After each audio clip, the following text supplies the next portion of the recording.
Today, I'd like to talk about Cork. Cork is also known as the real capital of Ireland, to make them feel better about their accent, which often gets mistaken for the sound of a crow gasping for life. Corkians say "like" at the end of a sentence for no reason. If you took all the likes out of a Cork person's mouth and had to put them all in the same place, they'd barely fit into Páirc Uí Chaoimh. Everyone in Cork frequently says, "Do you know what?" as if they're about to say something really deep, but they never do. Corkians all talk in block capitals. Cork are also known as the Rebels, but the only rebel they had was Michael Collins and they shot him. No one in Cork can remember anyone's name, which is why Corkians are either called boy, kid or girl. They're too consumed with Cork related imagery to live in the present moment. They just have too much Cork in them. This is known as Cork centrism. In Cork, you're either a Langer or you're a Langers. A Langer is a Cork native, and Langers is a drunk Cork native, which is usually most of them, all the time. Cork see themselves as their own country, the Texas of Ireland. Cork chose to vote against the euro at the turn of the millennium. Now I'm stuck in Cork with nowhere to go because I forgot to change my euros into punts. St. Patrick's Street is the commercial epicentre of Cork City. The locals fondly call Patrick Street Pana because people from Cork don't like using long words. At the end of Patrick Street, you'll find a statue of Father Matthew, a Cork man who led the temperance movement in the 1800s. The only reason people in Cork don't get upset at this statue is because no one in Cork knows what the temperance movement is. The north and south side divide has been a plague to the Corkian ecosystem for centuries. Whenever the Northsiders can get the bus fare together, they make their way into the city to ruin everyone's night. The Mayfield Montenotti power struggle has been the North Side's dark secret since time began. No one from Mayfield says they're from Mayfield, because they're too busy wondering what the fuck you're looking at.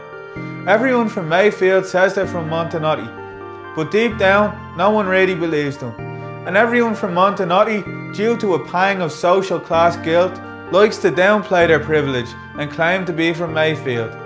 They give themselves away because they have a slightly more nasal accent than the rest of Cork. This is locally known as Snotty Montenotti. A similar war wages on in the south side of the Corkian landscape. The ancient battle between Blackrock and Mahon, the David and Goliath of geographical arguments, the MTV Cribs versus Adam and Paul. The Blackrock residents like to claim they're from Mahon because in their mind, being from Mahon means being from Blackrock and spending your disposable income in Mahon Point before getting airlifted out of Mahon in your private helicopter. Everyone from Cork has the personality of someone with an unapologetic mullet. South Mall is the central business district of Cork City, but the businesses are only allowed to use monopoly money in loose fivers. If a non-Cork business tries to set up shop in South Mall, all the Corkian business owners crowd around them and squawk until the invaders can't take it anymore and move to Limerick. Despite my best efforts and extensive research, no one in Cork is actually going to watch this video, because I'm not from Cork. It'll get lost in the Corkian algorithm where all the outsiders go. Cork City used to be a swamp, and it still is. Roy Keane is king of the swamp, which, unfortunately, kinda makes him an ogre. Due to the ban on non-Cork media being viewed within Cork, the Corkian government remade Shrek and replaced him with Roy Keane. It's actually pretty good. Patrick's Hill is a microcosm for life itself, a mini mountain of social stratification. McCurtain Street on the bottom of the hill, posh. Further up the hill, posher. Past Bruce College, 11 grand a year. Keep going up the hill, wealthy villas overlooking Cork City. Further ahead, the army barracks. Then all of a sudden you're in the Glen. Cork is unique in that the highest you can climb on the social ladder is actually Cork Prison, which resides on the very top of Patrick's Hill. Shandon bells are famous for waking people up. In 2005, the government passed a ballot that made it illegal for Corkians to own an alarm clock because Cork people turn into a blind rage when they've been awoken without consent. An important fact about Shandon bells is that it's not to be confused with Shandon's balls. Shandon, a public flasher, who likes to frighten people on the south side. The Butter Museum is a notorious hotspot for people who are weirdly obsessed with butter. Everyone in the Butter Museum has a relatively similar experience, usually something along the lines of, "What am I doing in Cork? Why am I at a museum made out of butter? And can someone please tell me why I have an erection?" The Cork Opera House is where Corkians go to sing, and due to their weird accents, all someone from Cork has to do to sing is open their mouths and drag out their words even more than they already do. Casey's Chipper is the spiritual home of Cork City.